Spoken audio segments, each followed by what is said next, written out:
Okay, welcome to another issue of Tabletop Ramble. This week, what we're going to do, we're going to have a quick chat about some of our recommendations for some intro games. So, the Ramble recommends on intros. Okay, now I've done a couple of. I wouldn't say I don't know. I've tried to vary them. Yes. So they're in no particular order or anything like that. It's No. not a top 10 list. It is a case of right in this situation. I'd recommend this. Yes. So that's what I'm going for. I'm similar. I've gone for some that, as long as the person who is explaining them can explain them well enough and knows the rules well enough, Right.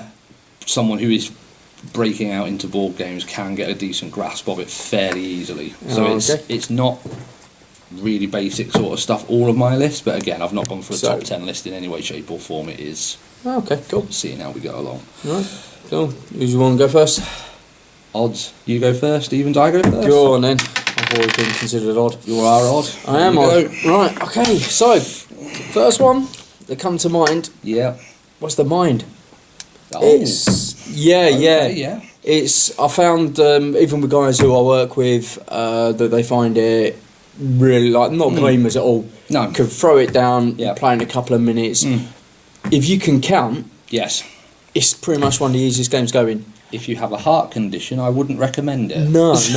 But what the thing I find with it is that it's one of the games where the rules are so simple. It's not very much explaining in any way, shape No, or form. and Can you count to 100? Yes. Here's some cards with numbers on it. Put them in order, and you're not allowed to talk. And that's pretty And much that's it. basic. It's, Yeah. It's a And like I say, and what I found is, like I say, guys who I played with, everybody really likes it. Yes. My brother, he's not a gamer at all, and like straight away he got in like after we played it, he was like, "Could we play it again? Could we play it again?" Yeah. And it's got that Moorish sort of thing to it. Yeah. And so that's my first one. I'm going with the mind. Okay. I've gone for a few that are a bit more complex than counting to 100. So I've put my first one down. Castle Panic. Yeah. I actually consider this one. Yeah. I did consider this. I do love Castle Panic. I think it's absolutely brilliant.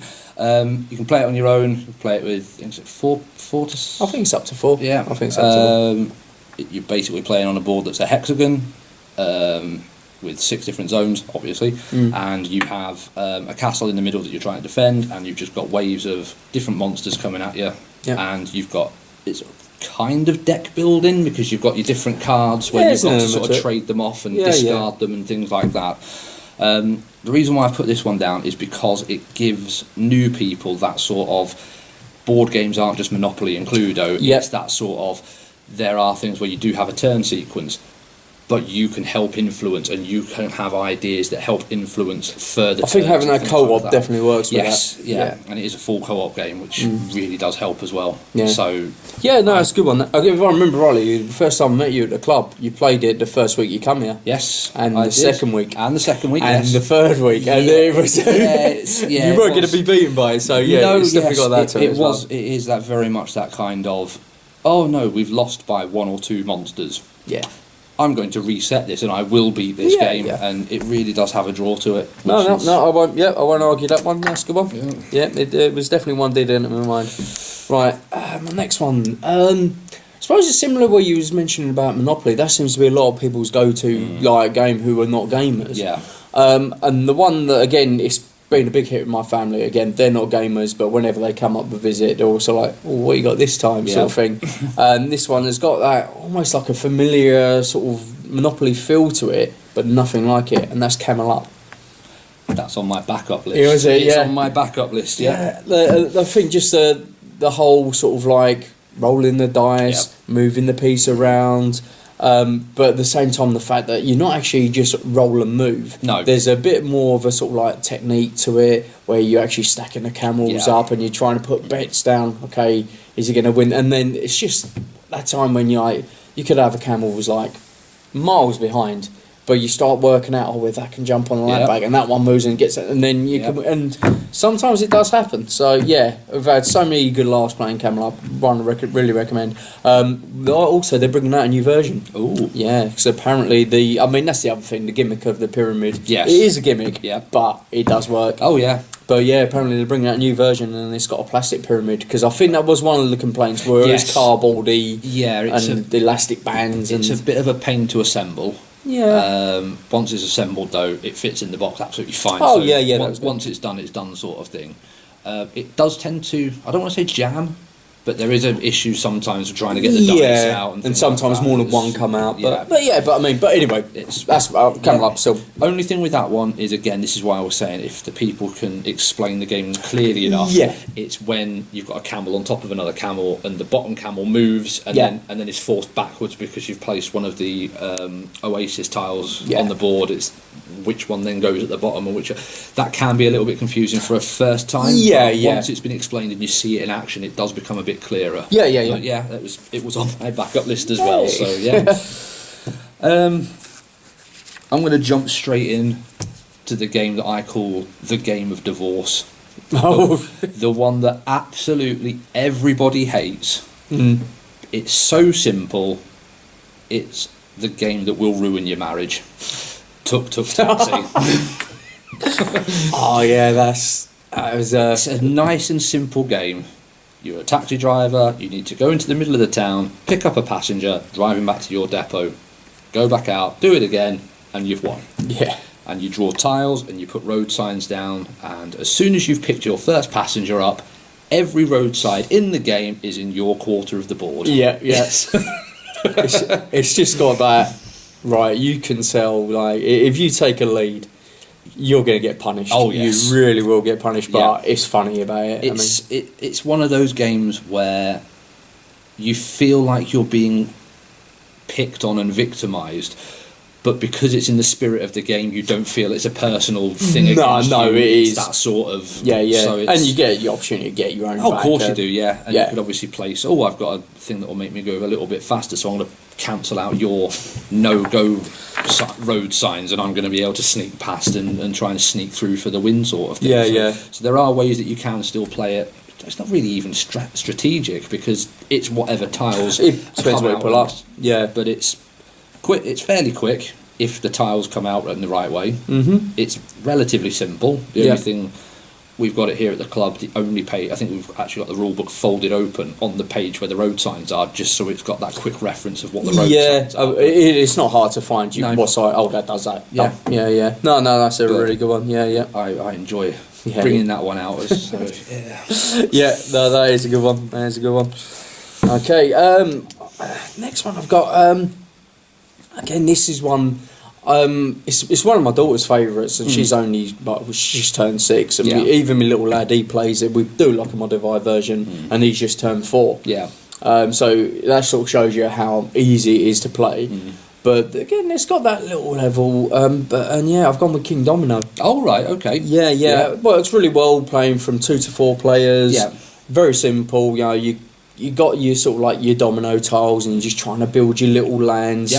And like I say, if you can match the things, and the scoring system's very simple. However many crowns you get in the matching lands, you count that, and then times the amount of crowns by the amount of square, and that is it. And it's the way I've modified it for my children is normally you have to do it in like 5x5 grid, unless you're doing a 7x7 2-player, but 5x5 grid. What I've allowed my daughter to do, my daughter can expand out to a 7x7, but she won't complete the 7, but that's her boundary. Right. And my little lad, he can go wherever. Yeah. Okay. So I've just managed to do the little layers, and the scores are quite even. They understand about matching up the things. So even if it is like your little lad brings it out into a fairly big line, he's still actually getting points. He's still So it's a game that's really adjusted well. And they absolutely love it, and they're always sort of like, oh, can we play that? So King Domino, I recommend that one. Yeah, fair enough. Let's jump in. It's nearly Halloween, isn't it? Go on. We've got to have this one. Ghost Tale. I thought that one was coming. Yeah, it's brilliant. It's hotel with ghosts. the hardest thing is working out the scores, and you've got a little number in the corner. That's how many with your dice and stuff. And the reason why I love this, and the reason why I would say this is great for a player, is because you build up a score, and then at the end of the round, when you want to buy your cards for the following round, you subtract it from your actual score value, as opposed to having an additional sort of resource of points or something like that. Yeah. So you could be out way in front, and you can go, well, I'm going to burn a load of points because I can buy a load of cards and try and get a bit more of a lead. Yeah.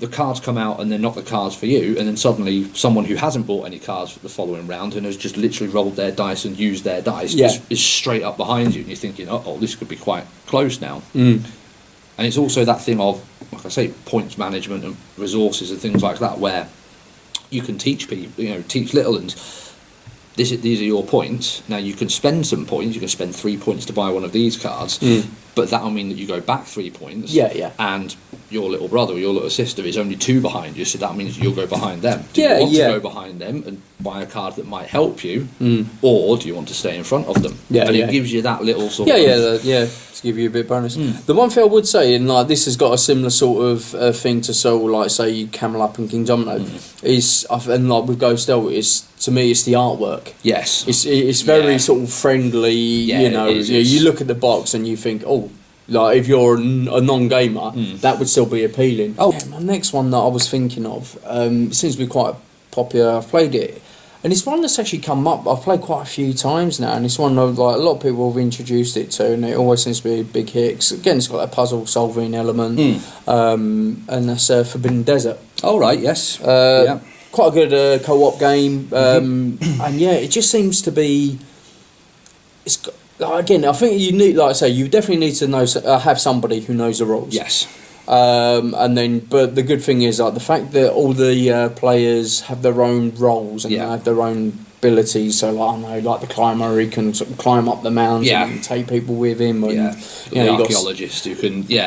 So, like, it's sort of like it lessens that sort of like the one person who's directing everyone, because it's sort of like, well, no, my ability lets me do this. Yes. So that one, I've had a lot of good success where people like new to gaming, they're sort of like, oh, I really like that. Yeah. And I think again, it's got that challenge of where it's sort of like, it's one of those ones where we've succeeded a lot of times, but at the same time, sometimes just absolutely annihilate us. Yeah. And again, you can actually up the ante, so you can start higher level, so you draw in more cards. Yeah. So again, nice artwork. Building the little ship. The little ship's always good fun to build, and it's always that thing of, when you start explaining it to somebody, when you say, if we run out of sand tiles, that's not good. Yeah. So straight away people just sit there going, well, I've got a spare move. I was just going to sit in the tunnel and make sure that the sun doesn't beat down on me, but I'll actually just take a couple of tiles away from there because we've only got like 3 or 4. So it's something that straight away gets into new. Yeah. If the sand tiles run out, we're out. We've got to try. You got that visual. You can see your deck getting lower, and you got everyone's got their own individual sort of like losing water. Yeah. But no, that's it. But that was one recommendation I got. That's just So my next one is on a similar vein to your last one. Mine's Subterra. Similar sort of reasoning for it is because instead of the desert, you're in a cave system, but all of your characters have got their own individual traits that they need to sort of work through, and you can utilise each other's traits. So you've got the leader who can give one of their actions to another person so they could sort of try and move a little bit further and things like that. A guy who can blow a hole in the wall to sort of reduce how far round the cave you've got to actually run. And then on the flip side, you've also got the sort of like the danger side of things. So you've got like the gas clouds, the flood markers, and you've got the horrors obviously that are trying to come after you and it's a fairly simple concept. You take all the tiles, you take the last 10, you mix the exit into the last 10, so that's how many roughly you've got to get through before you're in a chance of finding. So do you go miles out in one direction to come back and hope that you're in the thing? So you can start being quite tactical and strategic about it, but if you miscount and then the person at the far end finds the exit, then everybody else has got to try and get the way there. So it's one of those sort of games. I get where you're coming from. It is a good game, and I'd probably argue that it's probably a little bit better than Forbidden Desert. My only thing is with it is sort of like, well, is that one you would give to a real beginner who's never played before? Quite possibly not a full-on For beginner, me, that would be something that you'd probably introduce after something like Forbidden Desert or after something like Carcassonne. Yeah. So they're used to. But yeah, I mean, but it is a good game. The reason why I've got it on my list is it shows you that you're not playing as a clone of everybody else. You have got your own specific things that you're worrying about. You have got different sort of threats and things to worry about. So in Forbidden Desert, I was going to put it on my list weirdly, but for me, the only real danger you have is the sun beating down and you start losing water. There are, you can jump into a tunnel entrance if you find one. Yeah. I don't know. There's a few different ways you can die on it. There is a few different ways, but for this one, just because you've got But this is what I'm saying. I and personally think that Subterra is the next level up. That's okay. Yeah. But I'm going to say, as long for me, that's one of those games where if you've got the person who's played it before and you can explain it, and the first couple of rounds you go at a walking pace. So you've got this ability, so you keep an eye on your abilities, because your ability here is quite good for doing this, that, and the other, and you can help this person. Or you've got this ability, and you've only got like 3 sticks of dynamite, so you can only blow 3 holes in the wall. So don't go mental and do it straight away. You've got to actually sit down and sort of work it out and stuff. Yeah. It gets people into that sort of board games aren't Monopoly and Cluedo. Yeah. They are. Yeah, there's more different options. Things in it, which is why I've put it in as opposed to Forbidden Desert. Yeah. Because it adds that claustrophobic. That's the path that you can go down, because that's it. You're in a cave. Forbidden Desert is obviously on a square, which is a big open, like a desert would be. Which is next one. It's a bit coming from a slightly different angle. Okay. And I started to look at more war games. All right, okay. Now, because a lot of the others I've done, I've sort of thought, okay, I've got a card game, I've got like a co-op, I've got like a racing game, I've got a Kingdom Over Time. So I thought, I'll come up with what game would I recommend for like a beginner who you're looking to introduce to a war game. Okay. I've gone for Deadzone. All right, okay. For me, it's almost a cross between a board game and a miniature war game. Yeah. I think the beauty of Deadzone is it's on a small board. Yep. Skirmish. You can literally, sometimes just made up of 4 characters, so it's easy to keep a track of. Yep. You don't have to worry about measuring tapes. Nope. Just move. Okay, a character can move 2. Yep. 1 square, 2 square. It's it's so simple. Yep. The dice mechanics are very simple. If you get a bonus, you get an extra dice. Yep. It's none of this or comparing charts. No. It's it's just got a good light fun game that I really enjoy. I mean, I've tried some other war games and the books are like this big, and then you're playing someone and but if you look at this manual, section A, column B, and you're just I just want to play a game. Yeah. And for me, Deadzone marks it off. Start off with a little bit of the desired quality wasn't quite there, but I think Mantic have come leaps and bounds. Their models have definitely got better. But as an actual game as such, for me, if you was to introduce someone to do a war game, that's one I would go for. Like I say, just a nice, easy, boom. So the map quality, the actual board, for want of a better term, because it's not an actual board, it's an actual mat, play mat. The printing quality on that looks absolutely superb. Buildings are quite simple, and the terrain comes in the box as well, which are all squares. And they're all and when I first saw it, I was thinking, squares, that's a bit naff. But when you actually read into the background on why it's squares, it's because they're shipping all this stuff across solar systems and worlds and stuff like that. So they want to pack as much food and supplies and stuff like that into boxes, so they pack them into boxes. And then when they actually get there, they've got these big boxes that they just dismantle and make buildings out of the actual containers, which is why it's all in squares. So there you go. That makes sense, but awesome. And it just helps with the whole the height thing and the size of the squares and stuff, because they're classed as cubes in this. It's like 3D as well as 2D.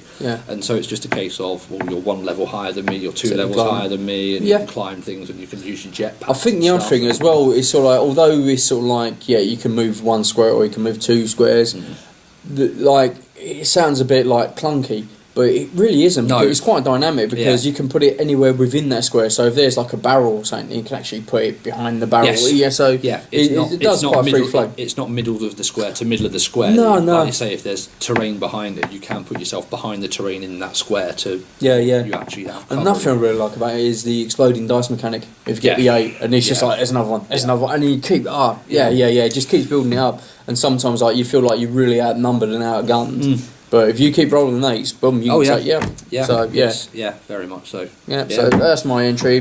Introduction for a war game, boom, I'll go Deadzone. I would recommend the second edition. Oh yeah, second edition, it's less fiddling. First edition had a card mechanic, whereas the second edition you're rolling, I think they call them command dice. That's right, yeah. And I have the first edition. I know you can actually go onto the Mantic website and buy the like the command dice, where they've got little symbols on them for different things. But when me and my wife used to play it against each other, we'd always find that I'd go, right, well, I'm going to shoot my character to your character, and I'm going to play a power-up card sort of thing. And she'd go, well, I'm going to play a defence card. And it was always that sort of, well, you play a card, I'm going to play a card. Yeah, yeah. Whereas with the dice, I found that a lot more strategic on how you actually utilise and when you want to spend it. Yeah. I suppose because with that as well, you can actually see what your opposition's got. Yes. So you're like, oh right, he could do an extra run in a second, or using. Yeah. Okay. Yeah. I like the whole idea of the mechanics of the cards and stuff, where it was a kind of, well, I know that my opponent's got 3 abilities that they can use at some point, and on the cards they had 2 different boxes that you could use. So you could either use the top one or the bottom one. So you effectively had 6 options, but you could only use 3 of them. Right. And you sort of like say, well, I'm going to use the top one on that card rather than the bottom one, because that's a move and I need to move a bit faster rather than, firing more dice and stuff like that, because I'm not going to be in a position to shoot you particularly well. Right. So you had to sort of pick and choose.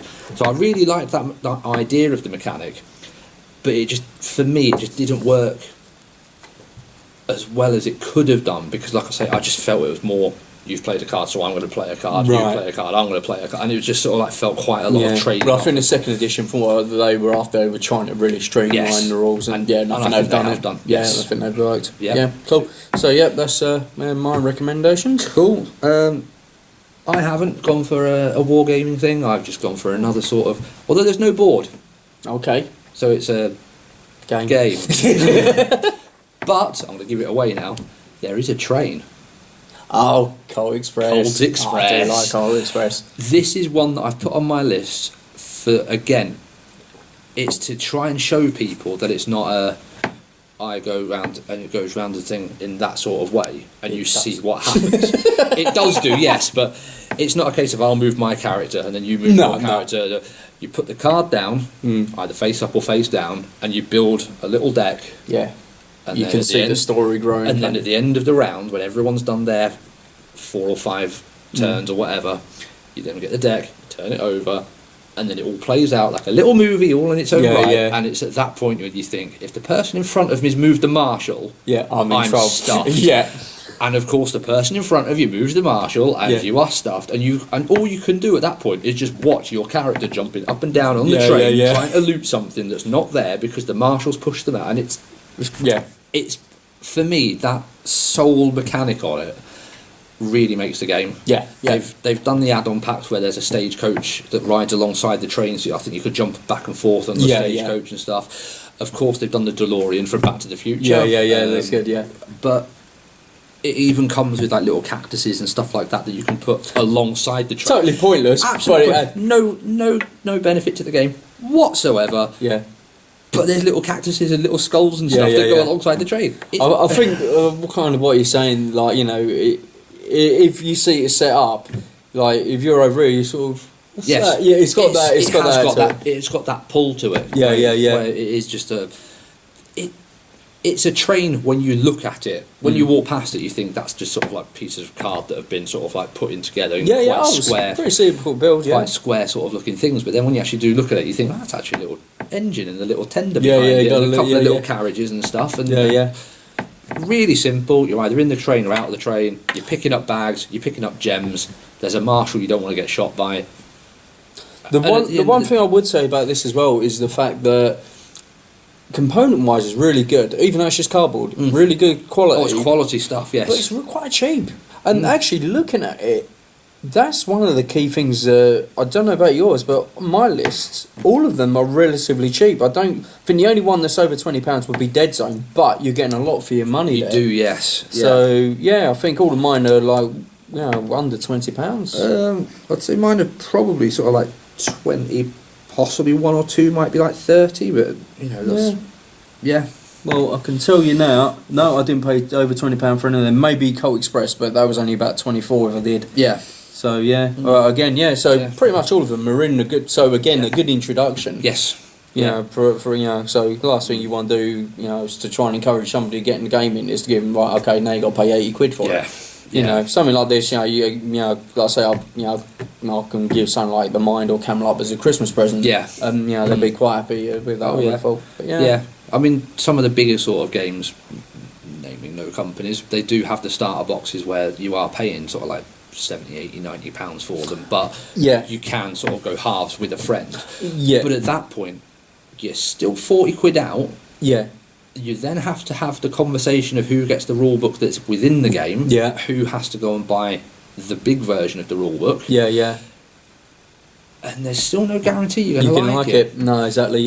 So it's but on these it's like you say, 20 quid. To be honest, if you buy it and you're like, no, there's a big market for most of the games that we've discussed. So if you wouldn't be losing much money if you just put them on eBay or go and use it. There's quite a few websites out there. That, not at all. But I think pretty much risk free. Cool. I think we do have to give the special mention award though.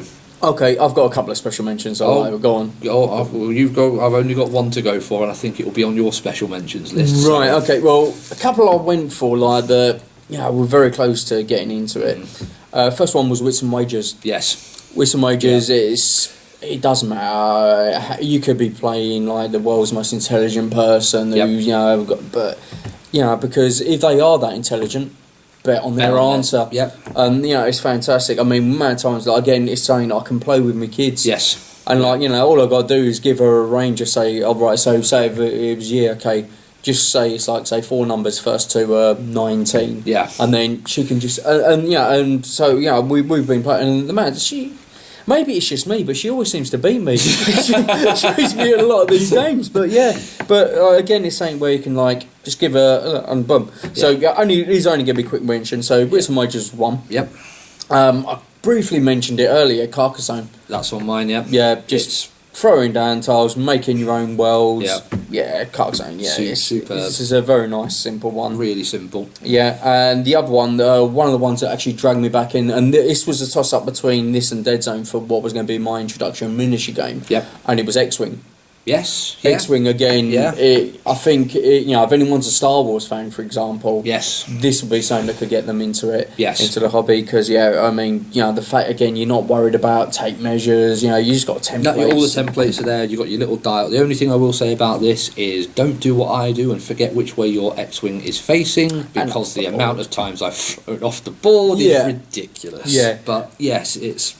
Like I say, and the fact it's pre-painted as well. That's a major draw for me, because I say if you're not a painter, they look, and they look good as well. They really do look good. And if you are, you can just sit there and touch them up a little bit. A lot of people do. Damage and stuff here and there, or you can make your X-wings a specific markings of the squadron or something. There is that sort of hobby side of it. If you wanted to, but you don't need to. And like I say, it's a relatively simple game, but there's a lot of depth to it if you want to go further. So they're just going. They were just ones I wanted to briefly mention. Any others you want to briefly mention? Because Carcassonne, your one. Carcassonne was my one. Camelot was the other one, which was made your list. Off the top of my head, I'd literally just be picking them for the sake of picking them. So I'll just say no. I think we've covered a decent selection for intro games. Like I say, these are just they're no order to those whatsoever. But it's just a case of It depends on your play style, what you want to play, and who you're teaching. If you are completely brand new, I'd say if all of you are looking to buy something and all of you are completely brand new, my personal recommendation out of all of that list would be Carcassonne. Yeah, yeah. Just because That is very simple. It's Yeah, the simplest. I think is the simplest of the games, or possibly the Mind as well. Yeah. I'd also possibly argue King Domino. Or King Domino, yeah. Yeah. Or Deadzone. Or Deadzone, Yeah. But no, yeah. But Yeah. Carcassonne, you match the sides of the tiles up. If it matches, you can place it. If it doesn't match, you can't. And it's literally as simple as that. And, and your points, the systems are all there, and it's a nice and simple game. But all of the others, quick flick through the rule books, have a little trial of it. Yeah. That doesn't seem right, go back to the rule book. You will pick them up. Yeah. No, excellent. Cool. So happy to wrap up. Let's go. Cool. So right, yeah. So if you want to send us any more like if you've got any recommendations yourself, by all means whack it in the comments. And then if you want us to cover any other ones, let us know and we can have a look at different things. So if you want different scenarios, say you got groups of so many players or something you want to fit in a certain time, ping them over to us, and what we'll do, we'll have a think and then we'll let you know what we'd recommend in certain scenarios. Okay, so hopefully see you next time. Bye. See you.